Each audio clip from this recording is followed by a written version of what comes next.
Imagínate estar en una tienda de campaña en medio de un bosque helado, mirando un mapa que todos los demás consideran una fantasía.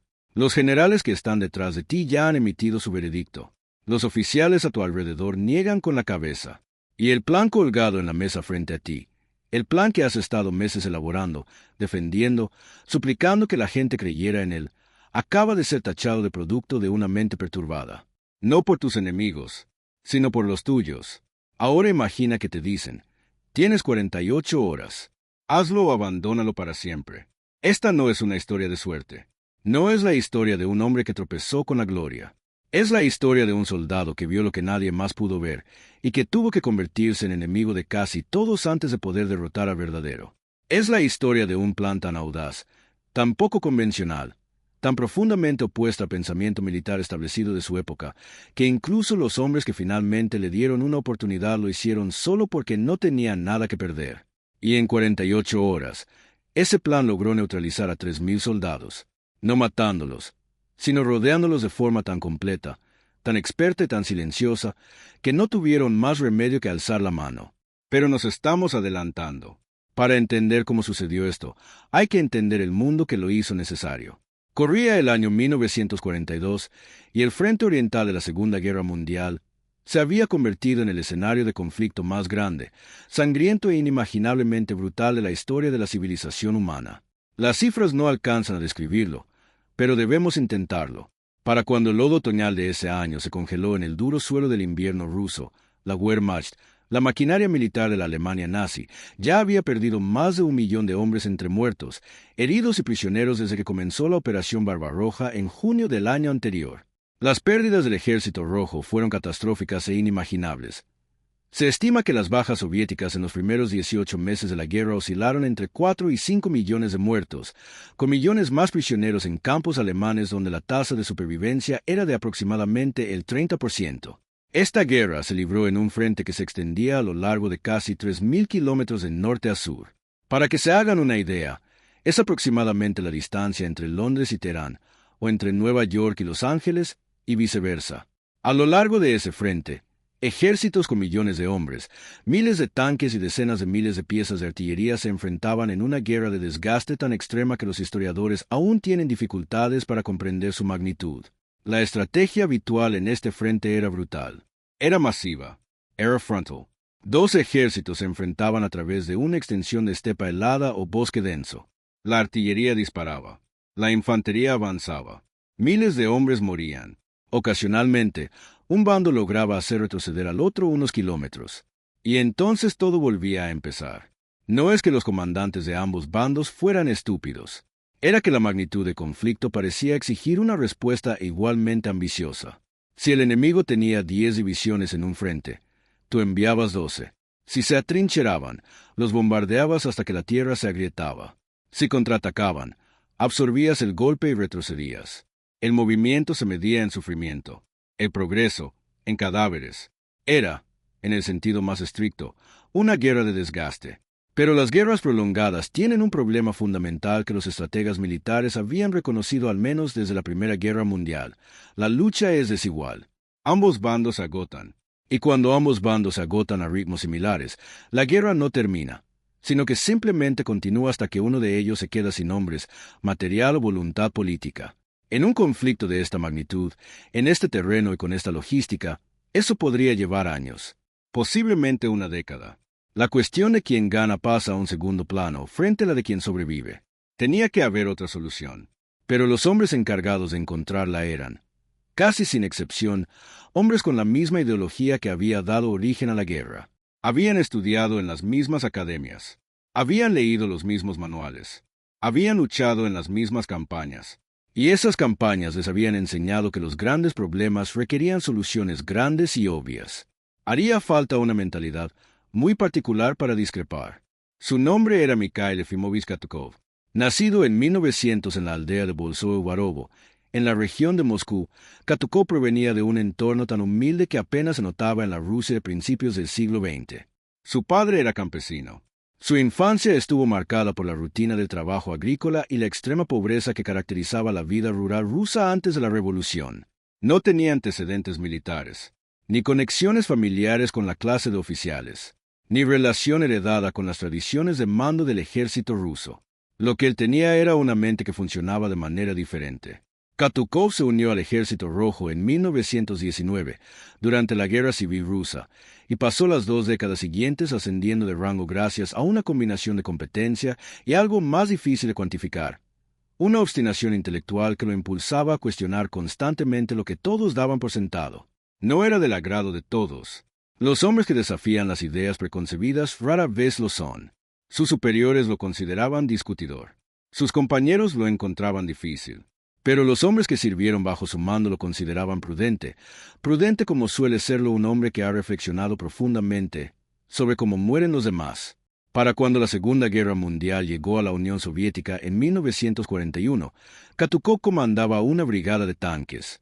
Y fue en esos primeros meses devastadores, cuando la Wehrmacht atravesaba las líneas defensivas soviéticas con una confianza que rozaba el desprecio, que Katukov comenzó a desarrollar la herejía que definiría su carrera. La herejía era esta: los tanques, tal como todos los usaban, eran un error. La doctrina soviética estándar de 1941 consideraba a los tanques como armas de asalto masivo. Se reunían tantos como fuera posible, se apuntaban hacia el enemigo y se avanzaba. Este enfoque tenía una lógica brutal.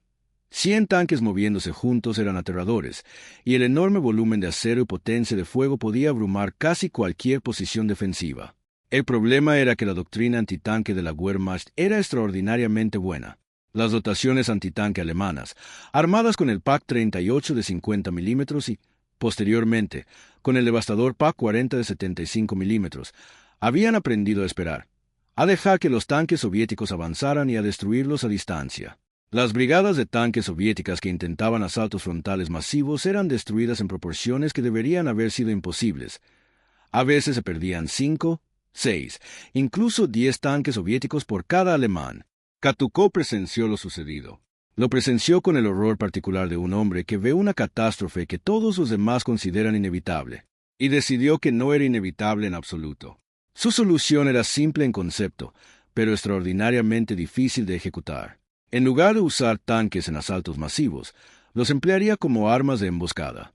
Desplegaría sus tanques en posiciones ocultas a lo largo de una línea defensiva, los enterraría hasta el casco, dejando solo las torretas expuestas, los camuflaría para evitar la observación aérea y terrestre, y permitiría el avance del enemigo.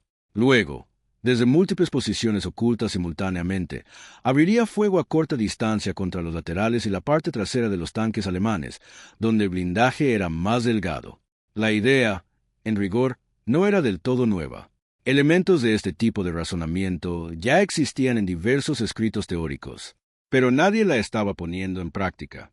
Nadie estaba construyendo un sistema defensivo real basado en el ocultamiento, la paciencia y la emboscada a esta escala. Cuando Katukov propuso este enfoque a sus superiores en el otoño de 1941, la reacción no fue entusiasta. ¿Qué clase de comandante esconde sus tanques?, preguntó, según se cuenta, un general. No se trataba de una simple curiosidad, sino de una condena. En la cultura militar de la época, el avance agresivo era la medida de un comandante combativo. Un hombre que se atrincheraba, que se ocultaba, que esperaba, era un hombre falto de valor. Posiblemente un cobarde, posiblemente algo peor. A Katukov le dijeron que sus ideas eran derrotistas. Le dijeron que dispersar los tanques solo los volvería ineficaces en detalle. Le dijeron, y aquí reside un detalle histórico notable, que su enfoque demostraba una incomprensión fundamental de la guerra blindada. Él no estuvo de acuerdo, y siguió adelante de todos modos. A principios de octubre de 1941, su cuarta brigada de tanques se enfrentó a la cuarta división panzer alemana cerca de la ciudad de Mtsensk, al sur de Moscú. Los alemanes avanzaban con la confianza de hombres que no habían encontrado resistencia seria en semanas. Sus tanques avanzaban en la formación dispersa y agresiva que había funcionado en todos los demás frentes. Cayeron en la emboscada de Katukov.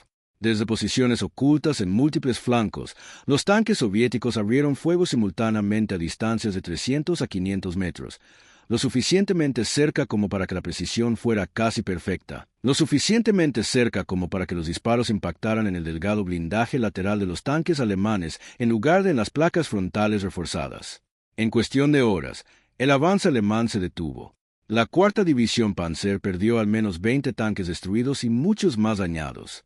El comandante del regimiento alemán escribió posteriormente en su informe posterior a la acción que se había topado con un sistema defensivo soviético diferente a todo lo que había enfrentado antes, que el enemigo parecía materializarse de la nada y disparar desde posiciones que habían sido invisibles hasta el momento del enfrentamiento.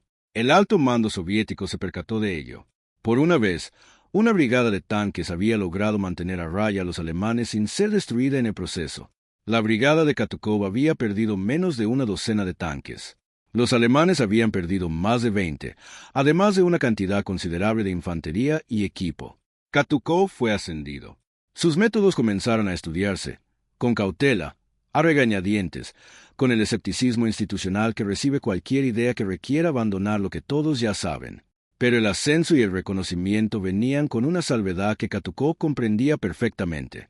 Estaba siendo vigilado. Sus resultados determinarían si su enfoque era aceptado o si se descartaba discretamente. Aún no gozaba de confianza. Había demostrado algo a pequeña escala. La verdadera prueba llegaría cuando los problemas fueran mayores, cuando hubiera más en juego, cuando la presión para volver a los métodos convencionales fuera casi imposible de resistir. Esa prueba tendría lugar en el invierno de 1942, cerca de un lugar llamado Sukinichi. En enero de 1942, el avance alemán sobre Moscú se había detenido y revertido parcialmente. El Ejército Rojo había lanzado una importante contraofensiva que había hecho retroceder a las fuerzas alemanas de las afueras de la capital soviética, y por primera vez desde el inicio de la Operación Barbarroja, había motivos para creer que la Wehrmacht no era invencible. Sin embargo, el alivio se veía atenuado por la realidad de la situación estratégica general. En varios sectores del frente, las fuerzas alemanas habían sido cercadas o aisladas durante la contraofensiva soviética. Uno de estos sectores era la guarnición alemana de Sukinichi, una pequeña ciudad en la región de Kaluga. Una fuerza alemana de aproximadamente 6.000 soldados, apoyada por artillería y blindados, había sido rodeada por las fuerzas soviéticas y resistía a la espera de refuerzos. Desde la perspectiva alemana, Sukinichi era un problema que se podía resolver con una simple operación de socorro. Una columna con la fuerza suficiente rompería el cerco soviético, reabastecería la guarnición y la ciudad quedaría bajo control. Desde la perspectiva soviética, Sukinichi representaba una oportunidad. Si se impedía que los alemanes reforzaran la posición, si se lograba forzar la rendición de la guarnición antes de la llegada de refuerzos, los soviéticos eliminarían a toda una fuerza enemiga sin el desgaste catastrófico de un asalto frontal. La pregunta era cómo. A Katukov se le encomendó el mando de las fuerzas destinadas a impedir el refuerzo alemán, de ser posible, a estrechar el cerco alrededor de Sukinichi hasta que la guarnición quedara inoperante. Su fuerza era considerable, pero no abrumadora. Su brigada de tanques, reforzada con divisiones de infantería y artillería de apoyo, se enfrentó a columnas de refuerzo alemanas que contaban con apoyo aéreo, un entrenamiento individual superior y la ventaja táctica de pasar a la ofensiva. El enfoque habitual habría sido establecer una línea defensiva a lo largo de las rutas que probablemente usarían los alemanes para su operación de socorro, construir fortificaciones y luchar por cada metro de terreno mientras el enemigo intentaba abrirse paso. Esto era lo que todos esperaban. Esto era lo que sugerían el terreno y la doctrina. Katukov examinó los mapas, observó el terreno, y propuso algo completamente diferente. Propuso no mantener ninguna posición. En cambio, propuso una defensa elástica, un sistema en el que sus fuerzas cederían terreno cuando los alemanes avanzaran, atrayendo al enemigo hacia un terreno que Katukov ya había preparado, canalizando su avance hacia zonas de fuego donde esperaban tanques y cañones antitanque ocultos, para luego flanquear rápidamente las fuerzas alemanas ya comprometidas. No mantendría la línea, la usaría como señuelo. Sus oficiales de Estado Mayor examinaron este plan con expresiones que iban desde la cortés duda hasta la alarma manifiesta. Según se cuenta, uno de ellos preguntó, con un tono que reflejaba la contundencia de la ortodoxia militar soviética, si Katukov comprendía que aparentar una retirada era, en la práctica, lo mismo que retirarse. Ceder terreno era ceder terreno. El enemigo lo tomaría. Estaría permitiendo que los alemanes avanzaran hacia Sukinichi. Según se informa, Katukov dijo que sí, que lo entendía y que los alemanes iban a avanzar tanto si él se lo permitía como si no, y que la cuestión no era si avanzaban, sino si sobrevivían al avance. La discusión llegó hasta la cadena de mando. Se recabaron opiniones. Según varios testimonios, se utilizó la palabra idiota. No en presencia de Katukov, pero sí en las conversaciones que se daban a su alrededor, como suele ocurrir con las conversaciones sobre subordinados difíciles. en salas donde no estaba, por hombres que luego tendrían que dar explicaciones. Se le dio permiso para intentarlo, en parte porque la alternativa, una defensa convencional con las fuerzas disponibles, parecía poco probable que pudiera contener las columnas de socorro alemanas, en parte porque Katukov ya tenía un historial pequeño pero real, de hacer cosas que funcionaron cuando no deberían haber funcionado, y en parte porque quienes dieron el permiso comprendían, en cierto modo, que cuando no hay buenas opciones, una opción posiblemente descabellada de un hombre que ya había tenido razón antes, al menos merece ser considerada. Tenía 48 horas antes de que se esperara que la columna de socorro alemana hiciera su ofensiva principal. Él aprovechó cada minuto. Lo que Katukov construyó en esos 2 días no fue una línea defensiva, fue una trampa. Envió equipos de reconocimiento al interior del terreno, por delante del avance alemán previsto, no para observar, sino para modificarlo. Se talaron árboles a intervalos específicos, no al azar, sino en puntos que canalizarían el tráfico vehicular hacia las rutas que Katukov había identificado. Estas rutas fueron cuidadosamente elegidas. Parecían ser el camino de menor resistencia, la opción lógica para un comandante de columna que consultaba un mapa y buscaba avanzar rápidamente. Pero fueron escogidas porque conducían a un terreno propicio para las emboscadas, depresiones poco profundas que ofrecían ocultación, aproximaciones que canalizaban naturalmente una columna hacia un frente estrecho, áreas donde la línea de árboles era lo suficientemente densa como para ocultar tanques atrincherados hasta que la distancia se reducía a menos de 300 metros. Sus tanques no estaban alineados, sino dispuestos en forma de tablero de ajedrez. Pequeños grupos de 3 a 5 tanques, dispersos a lo largo de un frente de casi 15 kilómetros, se encontraban cada grupo en una posición oculta con el casco hundido, es decir, el tanque estaba enterrado en la tierra hasta que solo sobresalía la torreta, reduciendo drásticamente su visibilidad frontal sin perder su capacidad de fuego. Estas posiciones estaban camufladas no solo con redes y ramas, sino también con una meticulosa atención a las huellas de las orugas. Katukov comprendía que la observación aérea era una amenaza constante. Hizo que sus tripulaciones cepillaran las huellas de forma específica y luego condujeran vehículos sobre las zonas cepilladas para ocultar las marcas distintivas que las posiciones de los tanques atrincherados dejan en la nieve y el suelo helado. Las dotaciones de sus cañones antitanques se posicionaron con aún mayor cuidado. Los cañones avanzaban de noche, durante los periodos de nubosidad, por rutas que evitaban el terreno abierto siempre que fuera posible. Cada cañón tenía una posición de tiro principal y otra secundaria, y las dotaciones ensayaban sus movimientos entre posiciones para que, si eran detectadas y atacadas, pudieran reubicarse rápidamente. La infantería estaba dispuesta en posiciones defensivas que, desde la observación aérea, el reconocimiento terrestre desde cualquier ángulo que los alemanes pudieran ver, parecían una línea defensiva soviética estándar. Una línea delgada, tal vez.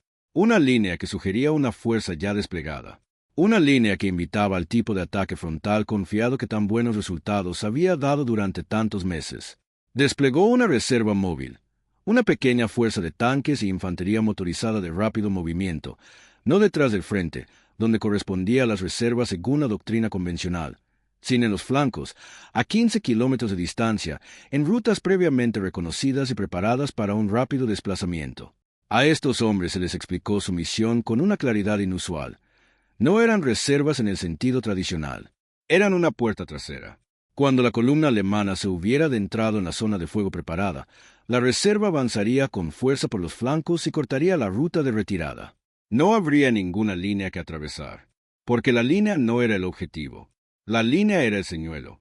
Y entonces Katukov hizo algo que casi nadie a su alrededor pudo comprender.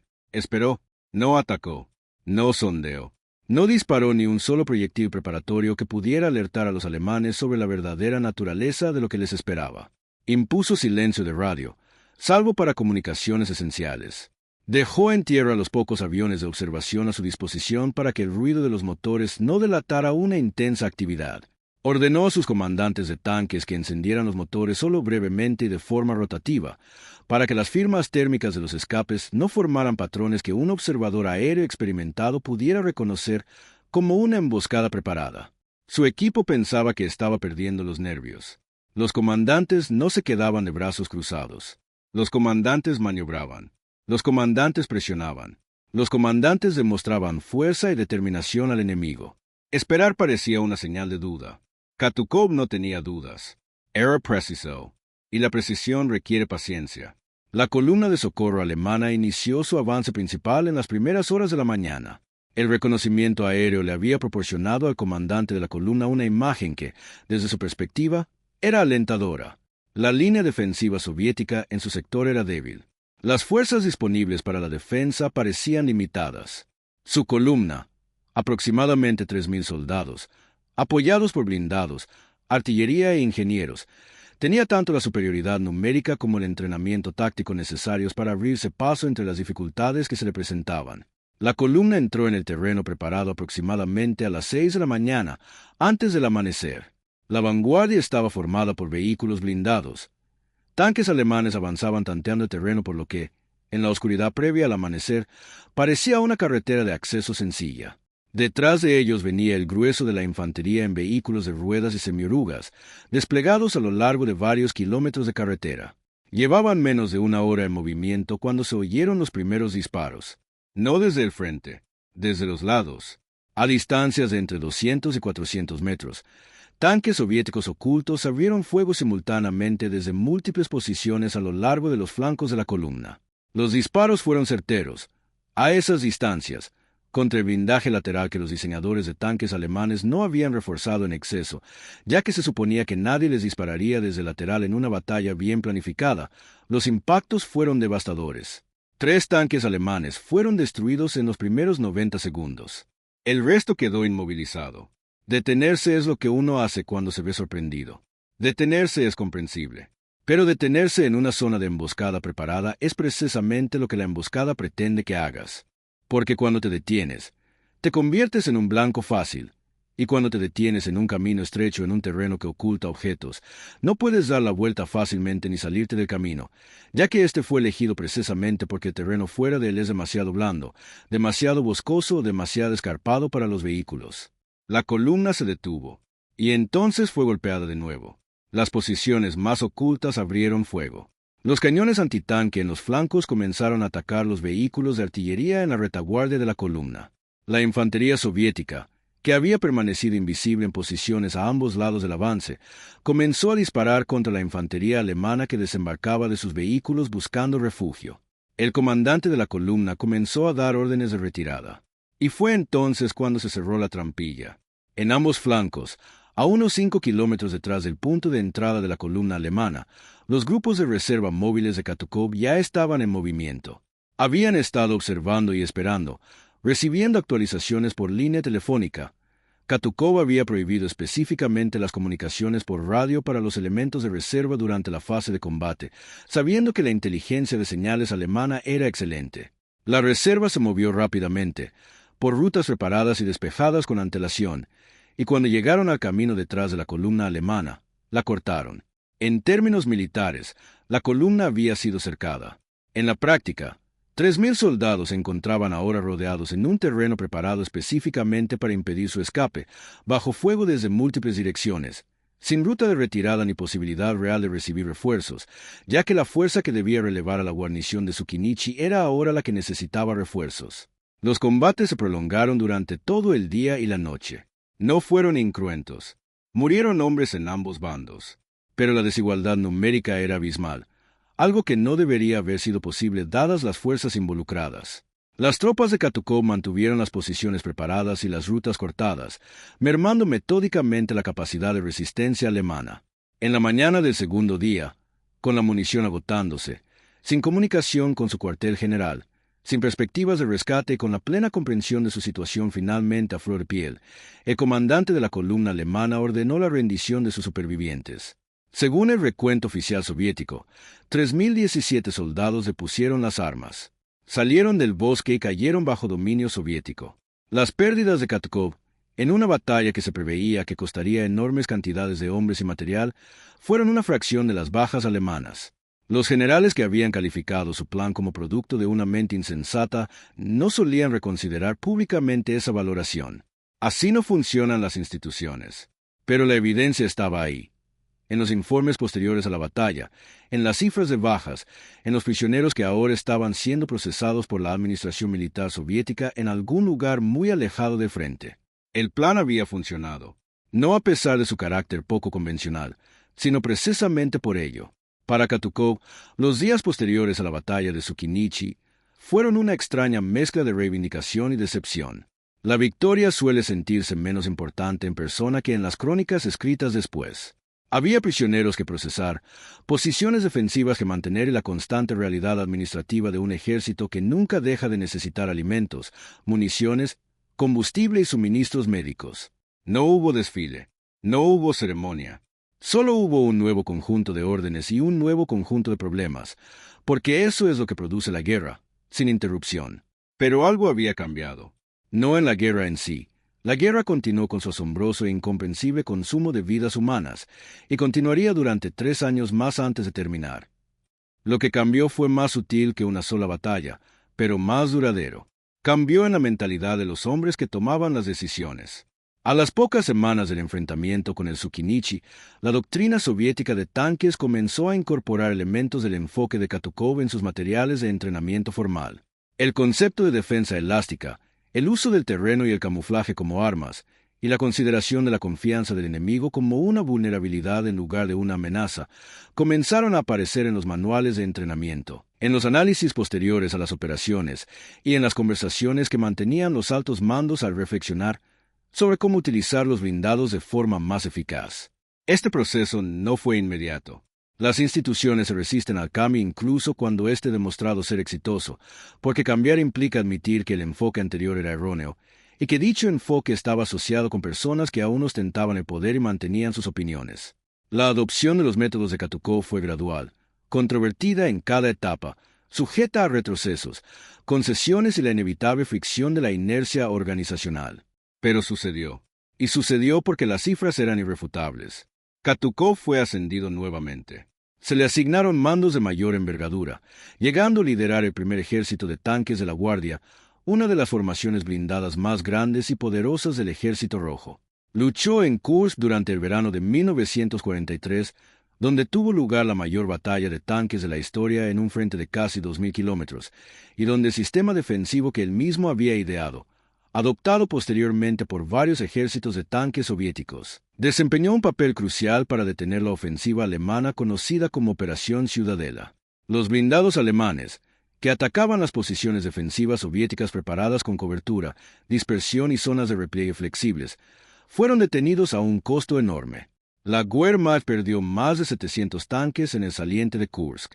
Los soviéticos, que luchaban a la defensiva desde posiciones preparadas, perdieron muchos menos por kilómetro de frente. Las lecciones que la experiencia de Katukov había enseñado, que el camuflaje multiplica la fuerza, que la paciencia es un arma, que el terreno puede moldearse y utilizarse con la misma premeditación que cualquier pieza de equipo, se integraron en la doctrina blindada soviética. No a la perfección, no completamente, no sin la constante resistencia de quienes preferían el método antiguo, pero se convirtieron en parte de la concepción del combate del Ejército Rojo. Y el Ejército Rojo ganó. En mayo de 1944, Katukov fue ascendido a mariscal de las fuerzas blindadas. En 1945, su primer ejército de tanques de la Guardia fue una de las puntas de lanza de la ofensiva soviética final hacia Berlín, atravesando las posiciones defensivas alemanas en Polonia y el este de Alemania con una velocidad y eficacia que reflejaban 1.500 kilómetros de aprendizaje acumulado durante 3 años de combate. Para cuando sus tanques llegaron a las afueras de la capital alemana en abril de 1945, Mikhail Katukov había recorrido un largo camino desde el bosque helado de Mtsensk en 1941, donde por primera vez les pidió a sus tanques que fueran pacientes, que se escondieran, que esperaran y que confiaran en que la astucia podía derrotar a la masa. Falleció en 1976 a los 75 años, siendo una figura condecorada y reconocida oficialmente en la historia militar soviética. Sus memorias, publicadas en 1974 con el título En el punto álgido del ataque, describían sus experiencias a lo largo de toda la guerra y contenían, con su característica sobriedad, su convicción de que los hombres que mueren en las guerras merecen comandantes que reflexionen con la mayor atención posible sobre cómo lograr resultados sin sacrificar vidas. No era un sentimiento revolucionario, pero sí uno al que dedicó toda su carrera a demostrar en la práctica. ¿Qué significa la historia de Katukov a más de 80 años de distancia? La tentación es simplificarlo. Decir, aquí había un hombre inteligente rodeado de pensadores convencionales, y la inteligencia prevaleció. Pero eso no es del todo cierto, porque pensamiento convencional no es estupidez. Quienes calificaron los planes de Katukó como obra de un idiota no eran idiotas. Eran hombres forjados por su experiencia, por su formación, por la herencia doctrinal de instituciones que habían desarrollado sus métodos durante décadas por razones que tenían sentido en aquel momento. Hacían lo que sabían. Confiaban en lo que había funcionado antes. El problema es que confiar en lo que funcionó antes es precisamente lo que te perjudica cuando la situación cambia. El frente oriental de la Segunda Guerra Mundial fue una situación sin precedentes. La magnitud, la mecanización, la velocidad y la capacidad de recopilación de inteligencia de ambos bandos crearon condiciones en las que las antiguas certezas dejaron de serlo. Quienes comprendieron esto desde el principio, quienes se fijaron en lo que realmente sucedía en lugar de en lo que dictaba la doctrina, tuvieron una enorme ventaja, no porque fueran más inteligentes en un sentido abstracto, sino porque estaban atentos. Katukó observó. Vio cómo los tanques morían de maneras que no deberían haber ocurrido. Vio cómo los ataques fracasaban por ser predecibles. Vio cómo el terreno se utilizaba como un obstáculo en lugar de una herramienta. Y preguntó, con la obstinada precisión de un hombre que no puede aceptar que la catástrofe sea inevitable, ¿y si lo hiciéramos de otra manera? Esa pregunta, ¿y si lo hiciéramos de otra manera?, no es exclusiva de la guerra. Surge en todos los ámbitos donde los métodos heredados se enfrentan a circunstancias cambiantes. Surge en la medicina, donde tratamientos que fueron estándar durante décadas resultan ser perjudiciales. Surge en la ingeniería, donde diseños que todos consideraban correctos fallan de maneras que una perspectiva diferente podría haber previsto. Surge en los negocios, en la ciencia, en el arte, en todos los ámbitos donde los seres humanos han acumulado suficiente conocimiento como para tener confianza y suficiente historia como para saber que esa confianza tiene un precio. La respuesta a esa pregunta, ya sea en un bosque helado ruso o en cualquier otro lugar, requiere dos cosas extraordinariamente difíciles de combinar. Requiere la humildad de admitir que el enfoque actual podría ser erróneo. Y requiere el valor de decirlo en voz alta, a personas que están muy seguras de que no lo es, y de seguir diciéndolo a pesar de las burlas, las dudas y la presión institucional para simplemente conformarse. Katukó poseía ambas cualidades, no porque hubiera nacido excepcional, no porque le hubieran otorgado algún don misterioso, sino porque le importaban más los resultados que la aprobación. Le importaban más los hombres bajo su mando, evitar enviarlos a morir de la forma predecible y evitable que dictaba la opinión generalizada, que ser del agrado de sus superiores. 3,000 soldados se rindieron en 48 horas porque un hombre observó un problema que todos los demás estaban resolviendo por las malas y se preguntó, ¿y si la paciencia es el arma? ¿Y si el terreno es el ejército? ¿Y si esconderse no es cobardía, sino estrategia? Lo llamaron idiota, y él respondió con pruebas. Esa es, en definitiva, la única respuesta que merece la pena dar. Si esta historia te hizo reflexionar sobre el precio de la valentía intelectual, sobre lo que cuesta tener razón en una institución que ha decidido que estás equivocado, entonces ya entiendes por qué es importante. Historias como esta no son solo historia, son espejos. Y a veces, lo más importante que te muestra un espejo es la pregunta que no te has atrevido a formular. Si este video te ha resultado interesante, por favor, dale al botón de me gusta. Esto ayuda a que este contenido llegue a más personas que se preocupan por la historia tanto como tú, y nos ayuda a seguir creando documentales que merecen la pena. Suscríbete a Historical Verificado si aún no lo has hecho. Estamos creando una comunidad de personas que quieren que su historia se cuente con honestidad, con hechos reales, nombres reales y consecuencias reales. Y cuéntenme en los comentarios, ¿alguna vez se han encontrado en una situación, en el trabajo, en la escuela, en su vida personal, donde el sistema insistía en que estaban equivocados y al final tenían razón? ¿Cómo lo manejaron? Leo todos los comentarios, y esas conversaciones son lo mejor de todo esto. La próxima vez, les contaremos la historia de un hombre que fue sometido a consejo de guerra 3 veces por su propio país, y que en cada ocasión se demostró que tenía razón, aunque en cada ocasión pagó las consecuencias. Su historia es una de las más dolorosas e importantes de la historia militar. Gracias por vernos. Gracias por formar parte de esto. Nos vemos en el próximo video.